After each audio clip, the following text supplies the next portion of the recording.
বিশ্বনবী মেরাজে গেলেন, মেরাজ থেকে ফিরে আসলেন। বিশ্বনবী বর্ণনা করলেন, আমি বাইতুল মাকদাস দেখেছি মাঝরাতে, লক্ষাধিক নবীকে নিয়ে নামাজের ইমামতি করেছি, 7 আকাশ দেখেছি, আল্লাহর আরশ দেখেছি, আল্লাহর সাথে কথা বলেছি, আবার ফজরের আগেই মক্কায় ফিরে এসেছি।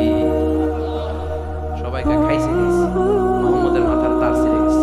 নাউজুবিল্লাহ। আবু জাহেল, উতবা, সাইবা সবাই মিলে একটা সুযোগ পেল, বললো এতদিন আমরা আবু বকররে বুঝাইতে পারি না, আজকে মুহাম্মদ যে গাঁজাখুরি কথা বলে এটা বললে আবু বকররে আমাদের দলে নিয়ে আসা যাবে। সবাই সাইয়েদনা আবু বকরের কাছে যায়, যে বলে আবু বকর জানো নাকি তোমার নবী নতুন কথা আমদানি করেছে? কি বলেছে আমার নবী? তোমার নবী বলে মাঝরাতে বাইতুল মাকদাস গিয়েছে। বাইতুল মাকদাস তখন দ্রুতগামী ঘোড়া দিয়ে ছুটলেও যেতে লাগে 15 দিন।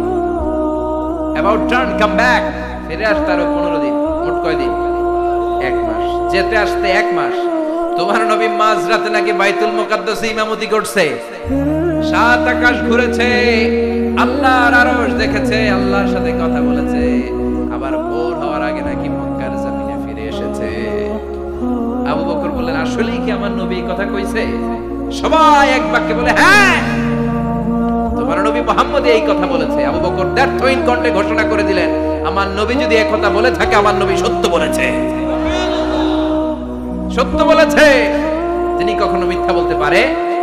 বিশ্বনবী খুশি হয়ে গেলেন, সাইয়েদনা আবু বকরের জন্য দোয়া করে দিলেন, আর বললেন, আবু বকর আনতা লাস্তা আবু বকর ফাকাত, আজকে থেকে তুমি শুধু আবু বকর নও, আজকে থেকে তুমি আবু বকর সিদ্দিক।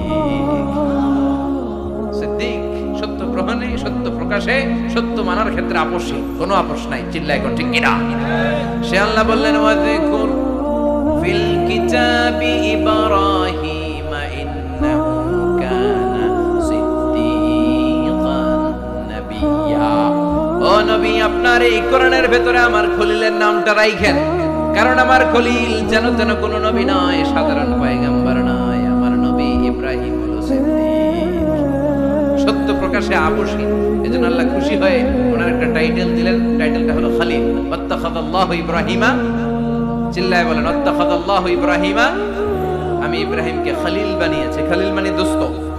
খলিল মানে কি? আল্লাহ দুনিয়ার একজনের দোস্ত ডাকে। কি মজার ব্যাপার, কেমন লাগে তার কাছে শুনতে? সুবহানাল্লাহ কইবেন না? ওনারে বানাইলেন খলিল, আর বিশ্বনবীরে বানাইলেন হাবিব। সুবহানাল্লাহ পড়েন।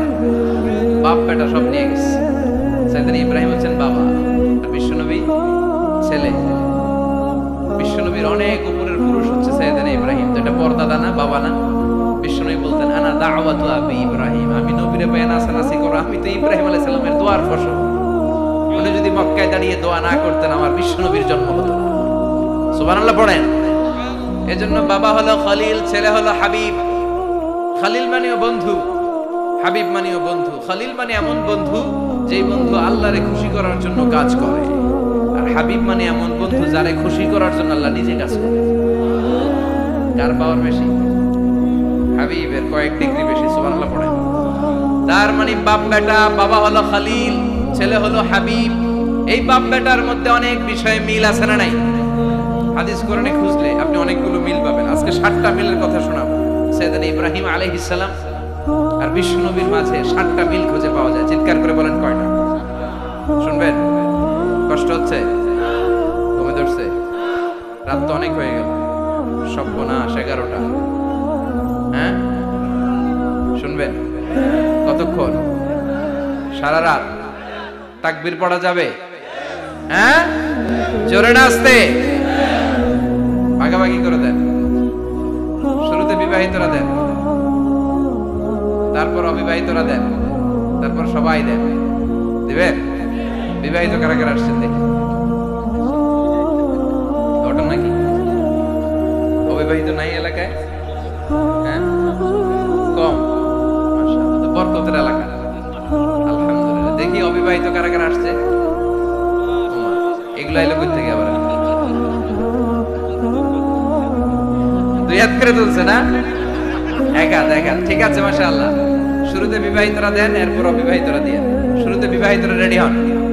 আমি লিল্লাহি তাকবীর বললে আল্লাহু আকবার। গলা ধার দিতেছে অনেকে।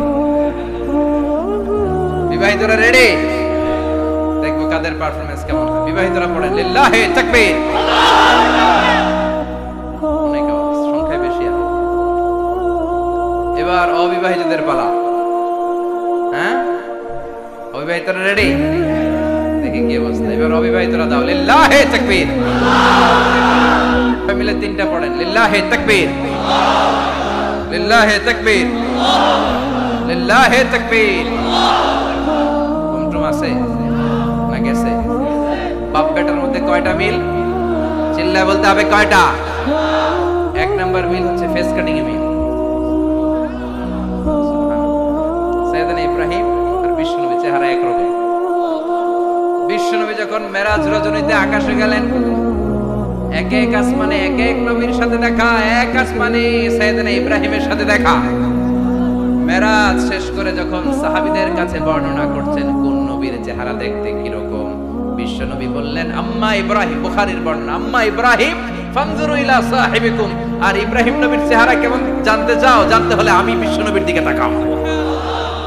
আমার চেহারা দেখতে যেমন, আমার বাবা সাইয়েদনা ইব্রাহিমের চেহারা প্রায় হুবহু এরকম। তার মানে এক নম্বরে কোন দিকে মিল?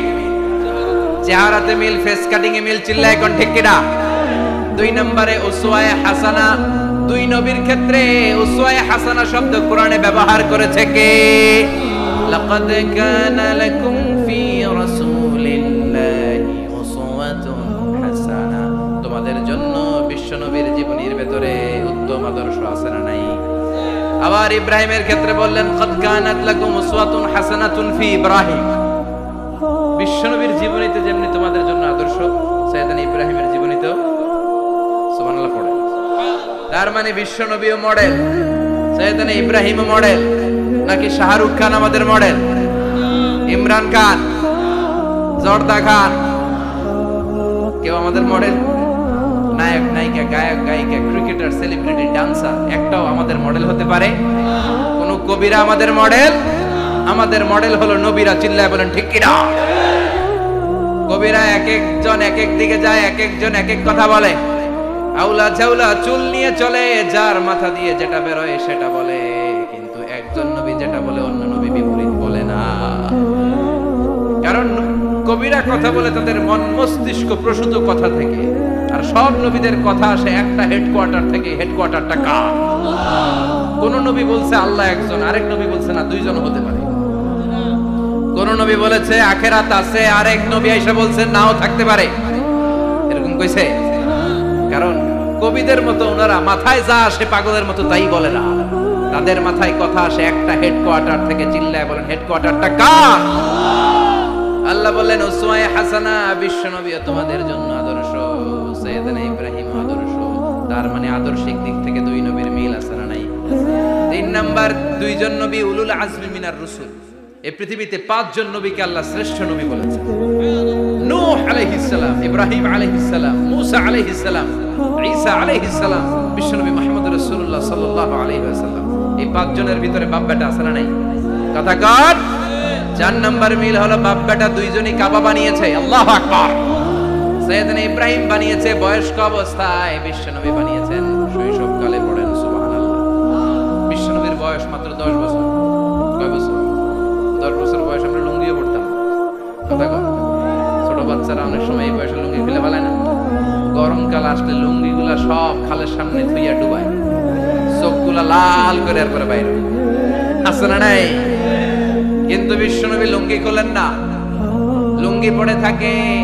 কাবা ঘর নির্মাণের কাজ শুরু হলো, বিশ্বনবী পাথর টানতে শুরু করলেন। বিশ্বনবীর বয়সের 8-10 বছরের ছোট বাচ্চারা সবগুলা লুঙ্গি খুলে কাঁধে লইছে। সব বাচ্চারা লুঙ্গি খুলে কাঁধে নিয়েছে, আর ওই কাঁধের লুঙ্গির উপরে পাথর নিয়েছে যাতে ব্যথা না পায়। বুদ্ধি আছে। লুঙ্গি খুলে কাঁধে রেখেছে, কাঁধের উপরে পাথর রেখেছে। কিন্তু বিশ্বনবী, সবাই পাথর টানে একটা, বিশ্বনবী টানে দুইটা, কিন্তু বিশ্বনবী লুঙ্গি খোলেন না। কি নবী ছিলেন, কি লাজুক ছিলেন। এখন আমাদের মধ্যে লাজুকতা নাই। বাবা ছেলে মেয়ে সব মিলে একসাথে হিন্দি সিরিয়াল দেখে, এরকম ফ্যামিলি আছে না নাই? লাজুকতা হারাতে বসেছি। আল হায়াউ শু'বাতুম মিনাল ঈমান। লাজুকতা ঈমানের অঙ্গ। ইযা লাম তাস্তাহি ফাসনা মা শি'তা। যখন তোমার লজ্জা থাকবে না, তোর যা মন চায় তুই তাই করতে পারবি। লাজুকতা আমরা হারাতে বসেছি। কোন